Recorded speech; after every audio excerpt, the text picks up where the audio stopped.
Muy buenas tardes, bienvenidos a una nueva edición de nuestro programa, 11ª temporada ya en el aire. El tema de hoy, del que queríamos hablar inicialmente, era de arritmias, pero luego del breve corte que sigue a continuación, queremos refrescar con Javier, a raíz de hechos recientes, un par de conceptos que nada tienen que ver con esto.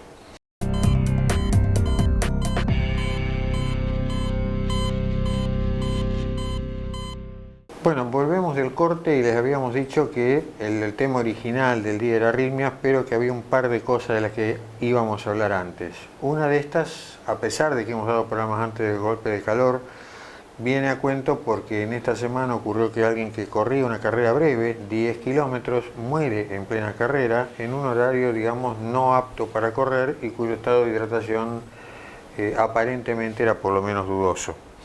Bueno. De manera que no estaría mal refrescar. Exactamente.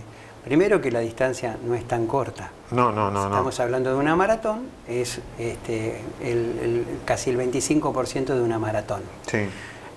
Para lo cual uno debería estar con un entrenamiento físico adecuado. Y una cosa fundamental, aparte del entrenamiento físico, como para superar esa distancia con creces en cuanto al entrenamiento físico, es decir, si yo voy a correr 10 kilómetros, en realidad la cantidad de kilómetros que yo tengo que correr por día tendrían que ser aproximadamente 4.000. 4.000 todos los días. Nosotros podíamos estar en condiciones de correr una carrera de más de 10 kilómetros y llegar sin inconvenientes a la meta, estando con un condicionamiento cardiovascular adecuado. Los 4.000 son, por supuesto, 4.000 metros, 4 kilómetros. Diarios, 4 kilómetros diarios sería. Bueno, ¿qué pasa? Corre y el paciente está corriendo bajo condiciones de temperatura inapropiadas. En realidad tendría que tener cada 1.000 metros, tendría que tener una posta de agua, así a lo largo de los 10 kilómetros, hidratarse bien durante la carrera, reponer lo que se está perdiendo y tratar de generar alguna pequeña reserva líquida para no tener inconvenientes de mareos, de pérdida de conocimiento, que muchas veces van acompañados. Previamente a esto, es una carrera de 10 kilómetros, tendría que tener un riguroso certificado de aptitud física. ¿Con qué me refiero a esto? Que si alguien va a hacer una prueba de 10 kilómetros, tiene que tener una ergometría bien hecha, con la exigencia del caso. Es decir, el paciente tiene que ir y comentar que pretende hacer una carrera de 10 kilómetros. Quien va a hacer la ergometría le va a preguntar si tiene un entrenamiento adecuado, para no sorprenderse, y después la exigencia de la ergometría va a ser de otro tipo a la que nosotros hacemos evaluatoriamente para ver si tiene enfermedad coronaria o por la hipertensión arterial, para determinar determinadas cosas. Entonces va a ser una prueba exigente. Si esa prueba exigente nos da bien, ya tenemos un primer indicio de que ese paciente podría estar en condiciones de realizar la caminata, o la caminata o la corrida de 10 kilómetros. Y lo otro es fundamentalmente el agua, la hidratación durante la carrera, fundamental, porque la deshidratación puede conducir a una pérdida de conocimiento o a una cosa más grave si el problema es un problema coronario y no está estudiado previamente. O se conoce que es hipertenso y no lo ha declarado. Entonces, todas esas cosas tienen que estar muy bien evaluadas para evitar justamente que sucedan accidentes en una carrera de estas características, donde en teoría tiene que haber un control médico muy riguroso y adecuado, y una exigencia previa a la prueba que nadie debe pasar. O sea, todos tienen que presentar su certificado con una ergometría que acredite que están en condiciones para hacer una carrera de 10 kilómetros. En realidad la idea de hoy, por supuesto, no es repetir el programa que hicimos de golpe de calor. Esto viene a cuento en realidad porque se corre una media maratón, si quieren, de 10 kilómetros en condiciones climáticas totalmente inapropiadas, y uno debería pensar, bueno, está bien, no debió haber corrido, pero ustedes a su vez tienen que tomar o recordar sus precauciones en estos días de temperaturas un tanto extremas. No olvidarse jamás la hidratación, la reposición de las sales, la vestimenta clara, no exponerse al sol en determinados horarios si no hay una necesidad imperiosa, siempre los ambientes frescos, bien ventilados. Entonces eso hay que mantenerlo rigurosamente en estos días, porque aunque estemos por terminar marzo en cualquier momento, la exposición al golpe de calor mientras tengamos estas temperaturas sigue vigente. Lo que dijo Fernando refuerza un poco el tema de la organización del evento.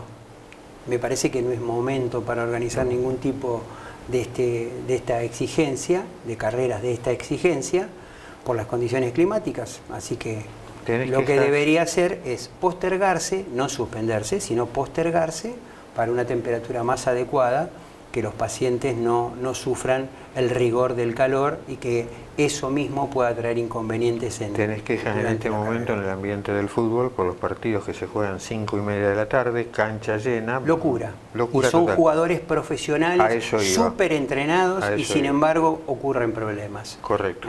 Así que bueno, no está de más. Y bueno, para la vida cotidiana también debemos hidratarnos. Recuerden el concepto que dijimos en aquel momento: con el color de la orina yo me doy cuenta si estoy bien hidratado o no. Si nuestra orina está oscura, yo tengo que tomar líquido hasta aclararla. Salvo la primera de la mañana, la primera orina de la mañana, que es más concentrada por la concentración de toda la noche y que uno no toma líquido durante la noche, aparece más concentrada. A partir de ese momento uno debe hidratarse para que la orina esté clara, blanca. Ahí tenemos un buen nivel de hidratación, estamos bien hidratados. Y otra cosa, es una fecha muy especial hoy. Sí, dos cosas puntuales. Por la fecha de la que habla Javier, estamos hablando de la endometriosis. Hoy es el Día Mundial de la Endometriosis, con lo cual la Organización Mundial de la Salud quiere llamar o poner en evidencia esta enfermedad propia de las mujeres. 170 millones de mujeres afectadas en el mundo. Repetí ese número. 170 millones de mujeres en el mundo. Entonces, si ustedes sacan rápidamente la cuenta, no estamos hablando ni en el orden de los miles ni de los 10.000, estamos hablando en cientos, en porcentajes en 100. Entonces, el número es muy apreciable. ¿Cuál es, además del sinfín de problemas que trae? Y eso es lo diagnosticado. Sí. Por eso lo fundamental, aquellas que tienen problemas de fertilidad saben de qué hablo, porque le han hecho test, las han buscado y demás. Las demás ameritan una consulta al ginecólogo, cuestión de testear, no olvidarlo, fijarse antes de que el problema llegue, detectarlo en etapa temprana como cualquier otra enfermedad que tiene tratamiento, y para eso le prometemos traer a nuestra ginecóloga de referencia para que tenga un programa exclusivamente dedicado al tema. Sí, quédese tranquilo, no vamos a hablar de endometriosis nosotros. Nosotros no. Bueno, largamos con el tema del día. Sí, un tema más. No se olviden nunca, ahora que estamos en verano, una vez al año, así como uno dice al cardiólogo, al ginecólogo, una vez al año al dermatólogo, vamos a mirar los lunares, vamos a ver si detectamos algún tipo de cáncer de piel con todo esto que tenemos ahora, que no hay que olvidarlo tampoco. Bueno, ahora vamos al tema del día. Sí, vamos a hablar del tema del día. Y vamos a decir que no nos pusimos de acuerdo en las remeras. No, fue espontáneo, así no hubo, claro. no somos gemelos, nada, así que nos pusimos de acuerdo para Prevención TV, es así. Listo. Bueno, es todo espontáneo, así Correcto. que esto fue una casualidad, que estuviéramos vestidos igual. Bueno, el tema que habíamos planteado para hoy Arritmias. era arritmias. ¿Cómo define una arritmia? Porque uno diría arritmia, sin ritmo. ¿Eso sería? No es eso exactamente. El ritmo cardíaco se mantiene siempre, el ritmo cardíaco siempre está. Por ahí sería más lógico usar la palabra disritmia, como cuando uno habla de un problema cerebral. En realidad, cuando uno habla de arritmia o cuando el paciente le habla a uno de arritmia, ese paciente está percibiendo algo anormal en su latir. Es decir, ese paciente está percibiendo algo que se llama palpitaciones, que él define como palpitaciones. Normalmente uno no tendría ni por qué enterarse de que el corazón está haciendo. Es decir, esa es la primera señal de alerta o de alarma que uno debería tener en un corazón sano, supuestamente sano. No tendría por qué percibir mis latidos cardíacos. Si por algún motivo aparece una percepción de esos latidos, lo siento en determinados momentos, en otros no, ante determinadas actividades, en otras no. Entonces debo hacer una consulta con el especialista para ver si no estoy frente a un problema de arritmias. Porque tienen que saber que eso que dice Javier también es así, si no estoy frente a un problema de arritmias, porque uno puede sentir el corazón latir y el corazón no tiene ningún problema. Yo percibo el latido por condiciones X, porque estoy nervioso, porque estoy corriendo, porque tengo fiebre, por cualquier situación que el cuerpo necesite de algo que se llama adrenalina, y esa adrenalina ponga ese corazón normal a correr para compensar normalmente un problema en otro lado, pero eso no significa que porque yo perciba el latido tengo un problema. Bueno, luego de breve corte y continuamos con el programa con arritmias. Ahora sí.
Bueno, arrancamos luego del corte de este breve corte que hemos vivido, el programa tal como estaba planteado al inicio, o sea, hablar de arritmias. Entonces, en principio, el paciente ha llegado a nuestro consultorio, el paciente siente ese corazón latir, el paciente siente palpitaciones.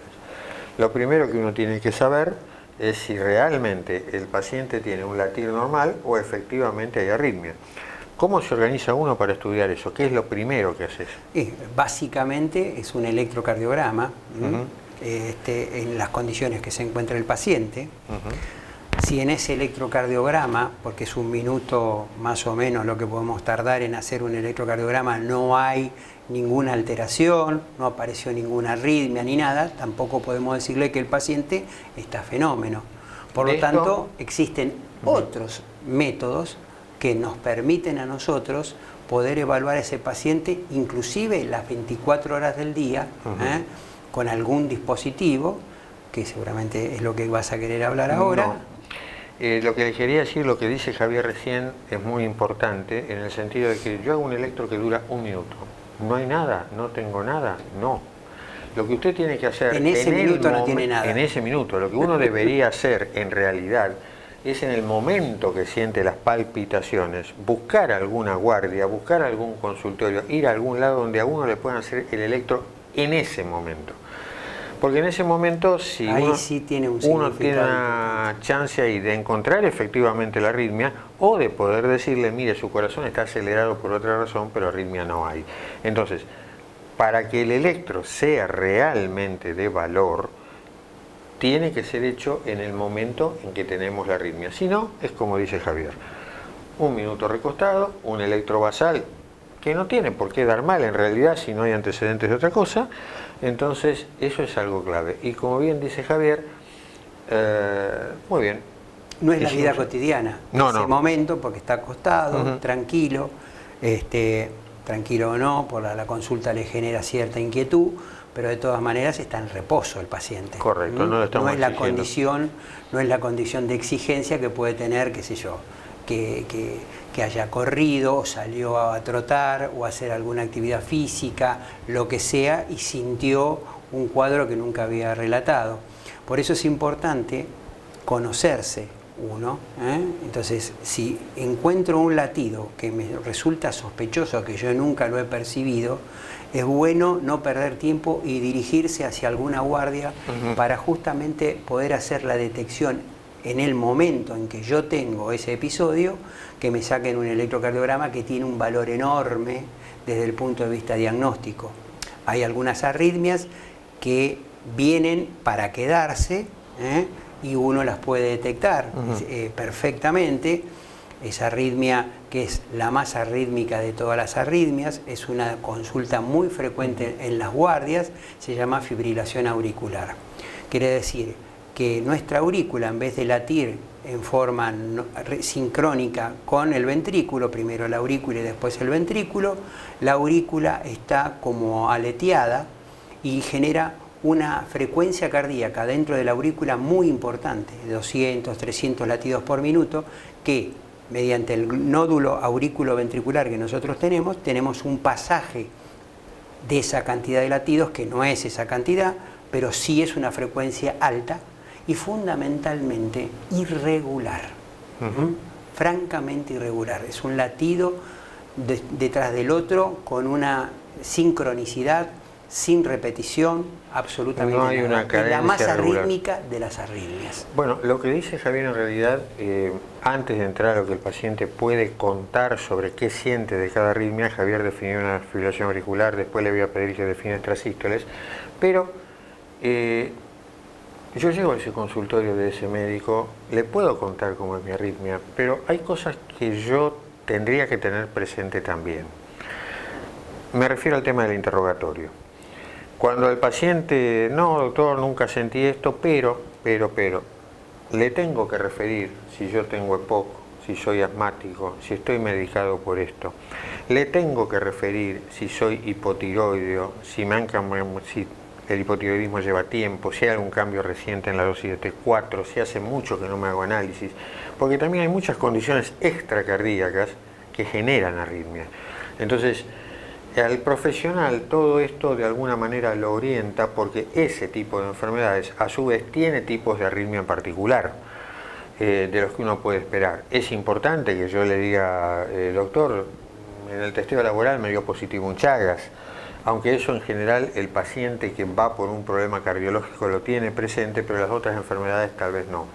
Tengo que tener presente mis hábitos, porque por ahí hay cosas que pueden inducir arritmia. Por ejemplo, si usted es un gran consumidor de café o de Coca-Cola, cafeína en definitiva también, hay corazones que son sensibles a esto y por más que el corazón sea sano, también pueden producir arritmia. Y el profesional, en el caso de que escuche todo esto, se orienta, aún con un electro normal, se puede orientar sobre qué está viviendo el paciente, se puede orientar ya con un interrogatorio sobre, aunque tendrá que hacer los análisis para confirmarlo, sobre si esta arritmia puede ser potencialmente peligrosa o no, porque tienen que saber también que si bien la arritmia que determina describir Javier, la más arrítmica de todas, se medica sí o sí, porque en general es de gente mayor, puede producir ACV, bueno, tiene sus complicaciones, hay otro tipo de arritmias que no se medican, que son directamente benignas y se medican solamente si son molestas para el paciente. Entonces, es importante que yo no solamente cuente, mire doctor, me pasa esto, sino las circunstancias en que me pasa, le relate mis hábitos de vida y le relate también si tomo medicación por alguna otra razón diferente. Porque todo esto en la consulta es orientador.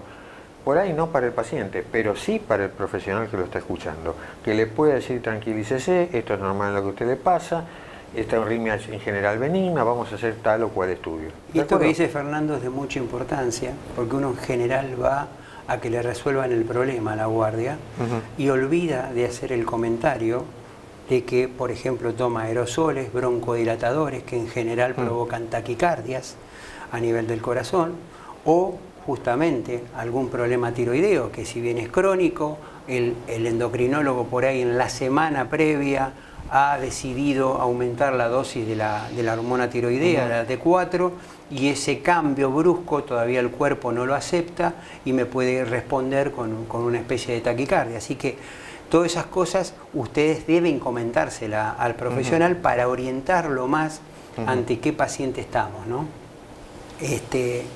Respecto a la fibrilación auricular, ¿o querés hablar de otra arritmia? Te iba a preguntar que me definas extrasístoles, bueno, supra y ventriculares, cómo se escuchan, qué... Perfecto. Las extrasístoles son latidos anticipados, es decir, yo tengo una cadencia normal del corazón, supongamos 60, 65 por minuto, y el paciente nota que en el interín de esa cadencia aparece un latido que se ve reflejado en el precordio, que uno lo siente distinto, es decir, normalmente la actividad cardíaca pasa total y absolutamente inadvertida. Si por algún motivo yo percibo algo en el corazón, en este caso un latido que está de más, un latido puede estar en presencia de una arritmia. ¿Qué es lo que ustedes definen por ahí en el consultorio del doctor? Siento como un golpe, como que el corazón para y arranca de vuelta. Y arranca de nuevo. Ese es el comentario clásico que hace el paciente. Entonces uno saca una tirita de electrocardiograma y observa que hay una arritmia que aparece en determinado momento del ciclo cardíaco, con una pausa compensadora en general, y después sigue el ritmo normal o aparece una nueva arritmia. Entonces ya la orientación diagnóstica es mucho más clara. Entonces a eso lo definimos como extrasístole, como es un latido aislado, anticipado al latido que tiene que venir, por lo tanto el paciente lo percibe porque hay un cambio en el ritmo cardíaco, en la cadencia del corazón hay un cambio. Y de las arritmias, estas famosas extrasístoles, pueden ser de dos tipos. Supraventriculares son generadas en general en las aurículas, y ventriculares ya serían de un poquito más de peso en cuanto a valor diagnóstico por la capacidad de generar arritmias más severas, que son ventriculares, las generadas adentro del ventrículo. Esa es una gran divisoria dentro de las extrasístoles, ¿no? Supraventriculares, generadas en las aurículas, y ventriculares, generadas en general en los ventrículos. Si nosotros tenemos la posibilidad de poder detectarla en un electrocardiograma, bárbaro, porque ya tenemos una orientación diagnóstica de todas maneras. Ese paciente va a tener que ser estudiado a través de un ecocardiograma, por un lado, para ver la ecoestructura del corazón, o sea, si todo el órgano cardíaco está en buenas condiciones, si no detectamos ningún problema, ningún área que no se contraiga adecuadamente, que eso podría ser un motivo de formación de arritmias, cómo está el corazón en su conjunto, cómo se contrae, si la fracción de eyección, que es la capacidad de expulsión del corazón, es normal en el ecocardiograma, y todo eso nos va dando una información que nos va tranquilizando o nos va orientando hacia distintas patologías. Lo que termina de decir Javier es muy importante, porque ese tipo de arritmia puntualmente puede ser benigna y no se medica en absoluto, o puede ser maligna y matar al paciente. Entonces, es el caso de un lunar que se puede transformar en un cáncer. ¿Cuándo es lunar y cuándo es cáncer? En el caso puntual que termina de plantear Javier, si el ecocardio es normal, ya es un paso muy importante hacia la benignidad. Si el ecocardio es anormal, entonces ya corremos hacia el otro lado. Pero hay una segunda prueba que uno debería hacer para definitivamente sellar esto, y es tratando de descartar, por supuesto, problemas coronarios. Sí, obviamente. Los test de esfuerzo, ¿no? Los test de esfuerzo en cámara gamma, que son mucho más precisos, porque estamos viendo la perfusión, a su vez, no solo alteraciones en el electrocardiograma, sino cómo se perfunde las distintas paredes del corazón. Y bueno, y lo otro es la colocación de un holter, obviamente, de 24 horas, que nos va a dar la información más acabada y más precisa de qué ocurre con las 24 horas del paciente. Si pasa algo en la madrugada, durante el día se nos fue el programa. Así que vamos a seguir hablando del tema de arritmias, breve corte, y cerramos este programa.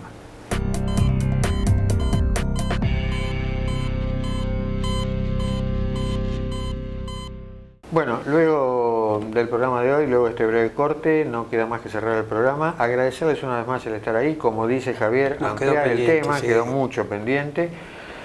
Así que bueno, los esperamos dentro de una semana, agradeciéndoles una vez más la fidelidad de ustedes y a los sponsors. Hasta entonces, y tengan una linda semana. Muy buenas semanas, y nos encontramos dentro de 7 días en una nueva edición de Prevención TV. Hasta entonces.